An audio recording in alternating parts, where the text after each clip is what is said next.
Well, hello model car fans. Welcome to the Muscle Car Modeler. My name is Ralph, and this week I'm going to show you that I'm pretty excited about doing this kit. So I got started on it and doing a lot of bodywork and fitting. I'm actually doing bodywork to actually 4 different kits all at the same time. So I'm bouncing around between the 4 of them. The 72 Charger Rally that you know about, the 71 Pontiac GTO, I got some bodywork going on that one. And then also that 71 Camaro SS I just showed you guys last week, restoration project. I put some primer on that to see where that's at. So I actually shot primer on 4 different cars, and this is one of them. So this one I've gotten kind of far on, so I wanted to show you what I've done, where I'm at, and explain a few things. But kind of interesting that there aren't any directions, so trying to figure out where everything goes and where everything fits is a bit of a challenge.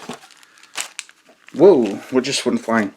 Yeah, I got these brake rotors that I don't really seem to need, and then the vacuum formed glass and the lenses here, and then I got so I got the wheels. And these are becoming a bit of a challenge, so I'm going to try and figure out what I'm going to do with the pewter wheels, as they're pretty heavy. The tires fit nice, they look really nice, but these holes on the back side, I drilled them out a little bit. They're not straight, and I'm not really sure how I'm going to handle that.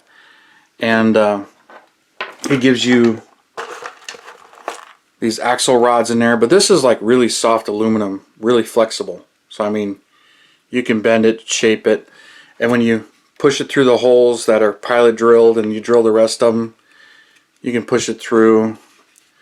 But then, you know, you can easily bend them and twist them to where you need them to go. There's really no front suspension, and you can kind of tweak and bend them to where you need them to go. So I was trying to mock it up and figure out some of this stuff, but you can bend them for ride height, and so I can kind of understand why. But if I put the brake rotors, like it's got these brake rotors and they're pretty thick, but there's no suspension, and the back side has the stud on it, so you put the brake rotor there, that's all the room there is the brake rotor. So it looks kind of weird. Here, I'll show you. I'll put one of them on because I was trying to mock it up and get an idea. So if I put the brake rotor on and then I put the wheel on, that's it. It spaces the wheel all the way out, but there's no suspension, which I'm fine of, because I mean, it is a curbside. It's got, you know, the transaxle in place, and then you can put the other brake rotor in there, but there aren't any directions, so it's kind of confusing on what to do and what not to do. And then I was fitting these wheels. One thing I did find out, and I had to ask him, because I glued the axle cover onto the transmission right here. These are 2 separate pieces. So I glued them together, and I was mocking it up, and the wheels were too close together. And it comes with this piece that just says transaxle or something like that. So I thought it glued to the bottom as sort of a filler panel, because the other GT40 kits are that way. But when I was asking him, he mentioned that that is to space this out. So you glue it in there and spaces the transmission out, and then the wheels kind of line up.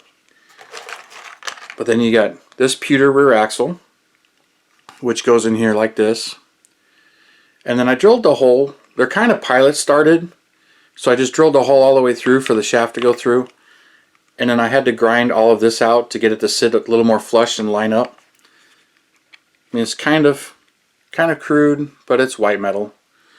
And then you put the axle through it, and then you put the tires on, but it pushes the tires a little too far out.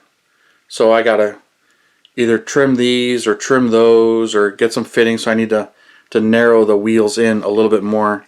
So there's a lot of fitting going on here. I mean, you are test fitting everything multiple times and trying to figure out what order some of this stuff goes. Most of it's pretty self-explanatory. Like this pretty much goes right here, but it's actually marked on the bottom, and then you glue it right here. you glue it in place, but this is going to get painted silver. And as I'm figuring out, here's the back. This part was obvious. It's the back there, and then the seat. This all this fits. And I drilled a hole for the shifter right here, and I drilled holes for the pedals. So those are drilled now. They weren't pre-drilled. I drilled them. And so now this stuff, it fits in the body like this, and I found out you line it all up, and it pretty much lines up. You got to line this stuff up. So I'll shim this, move this. That'll end up getting glued back, so I can push that back and glue it in place. Line all this up. And it's looking pretty good. And then the other piece is visible through here, and it goes in there. But I did a lot of cleanup to the body,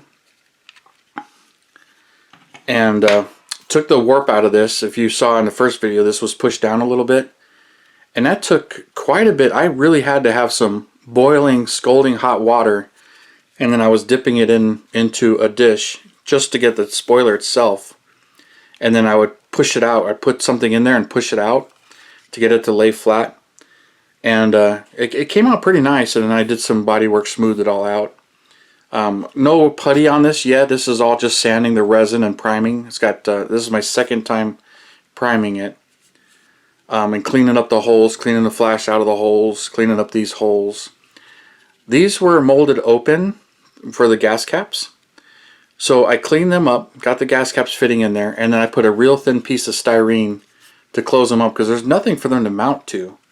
So I glued those in, closed all that up, and shot some primer on the inside and fitting some stuff. I still got to clean up the inside here where the taillights go, get my Dremel and clean that out, but I broke my bit. Accidentally dropped my Dremel and it hit the ground and the bit broke, so I need to buy another bit. But I was getting all of this fitted and figuring out, so the body's looking really good. It's fitting the interior really well. I had to do some cleanup to the dash, clean stuff, and there was a bubble right here that I filled with super glue and I sanded, so it's vanished. If you don't know, with resin you can't use regular model glue. You have to use like 5-minute epoxy or super glue. I use super glue. But I'm getting all of that cleaned up and fitted. So it won't be long before I got to finish the taillights. And I'll be able to shoot this in white. I still have some bodywork down here and it fits some of the other parts. But I can shoot that in white. And I need to shoot the sides in white. And then get the decals on there. And then clear coat where the white is. And then I can start shooting the semi-gloss black and detail the chassis and the full interior and the aluminum for the radiator. Interior, I believe, on this one is like a dark blue. So I got to paint all that, but just get everything fitted and everything lined up on the body, and then shoot the white on it and get the decals on it and clear coat it. That's kind of the order I'm going to have to do it, and get all this to where it lines up to where I like it. That way I can get the decals lined up, because some of the decals on here and some of it's on here on the roundall, so I really need to line it all up.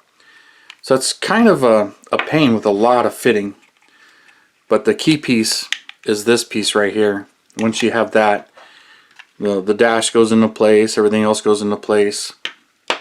These door panels, they actually hang on the inside right here. You glue them in, and actually this is the other side.